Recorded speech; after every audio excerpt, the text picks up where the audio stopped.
There was no grass, there was no shrubbery. It was just really sand pit. The flying catfish would actually walk from pond to pond. There was really no grass. And of course, these buildings weren't here, only the original old buildings. The 2 dorms weren't here, the library wasn't here, the Schmidt building wasn't here, the International building wasn't here, the gym wasn't here. This was really all dirt. And there were portables.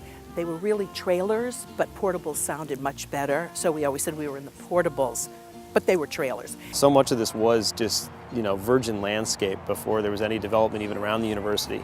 So there was all manner of animals and creatures. Of course, there were cows across the street and horses. A lot of very burnt grass, dug up, nothing like the beauty we see today. None of this west of this road here, none of this was built out. Yeah, we knew all the good trees to climb in and what lakes to stay out of, because there were a few alligators back then. But we didn't know any different, so we thought that was the way it was. And Don Ross came in, as most people know, to buy the books of the library, and he saw what a beautiful place this was. And when he saw the campus, he saw the possibilities, what could happen. And it was exciting. We were young, and this was we where were the a action young was. couple. We lived on the campus. Kevin grew up in a convent. Helen cooked for 24 people every night. Just about every night with 2 babies, yeah.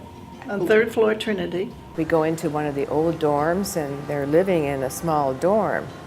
And I thought to myself, how come presidents live in small dorms? I thought they lived in big houses. Lynn actually was one of our first donors in the early days. My husband was very impressed by Don Ross and his enthusiasm and his, gung-ho, I'm going to make this school a success. We were trying to refinance the campus, which was very difficult because no one wanted to lend money to a dead horse. Don's assistant comes running in and says, there's a check from Mr. Lynn. And Don wasn't sure if it was $100, $1,000, $10,000, but it was $100,000, and that's how it started. That was the start, yeah. That's what started. A wonderful relationship.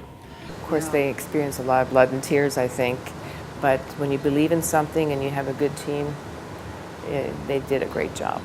I immediately reacted to the faculty. Business, communications, whatever. I mean, we were all right there. And much more of a feeling of a family atmosphere. This seems like an interesting place. It was very small. It was a 2-year private junior college at the time with maybe 200 or 300 students. So I took the job thinking I would be here for, a year, maybe 2 years, and now I've been here 31, so. And he offered me a full-time position if I would come in and start a program here. And I said I would if he would house my children and myself. And he did. He actually had Greg Malfitano create a little apartment over in Trinity, and my kids grew up on campus for 6 years. The debate, it was a moment I'll never forget the rest of my life. One of the highlights of my career, watching us with 60 million viewers around the world, seeing Lynn University and our brand. The reason we did it is we wanted to have an amazing, unparalleled experience for our students, but also because we wanted people to know more about Lynn. And it was a moment for us to invite the world in to take a look and say, hey, look what's going on here down at this interesting 50-year-old institution of higher education. Well, how exciting can that be to get the debate here on our campus and for our community? And then have the President of the United States, the leader, the next leader, who we now know 2 weeks later, but the leader of the free world, it was on our campus and having discussions about world events on our campus, pretty special. I love what we're able to do and what Don Ross created and what Kevin Ross has continued to support. We give students a chance, and I think that's important, and we have really good teachers. And what stayed constant with me year 1 and year 40 is meeting students' needs, both in the classroom primarily, but for me, outside the classroom. We have students from all over the world, and we provide them with an environment and education that will make them a success as they go out in life and find a profession that they love.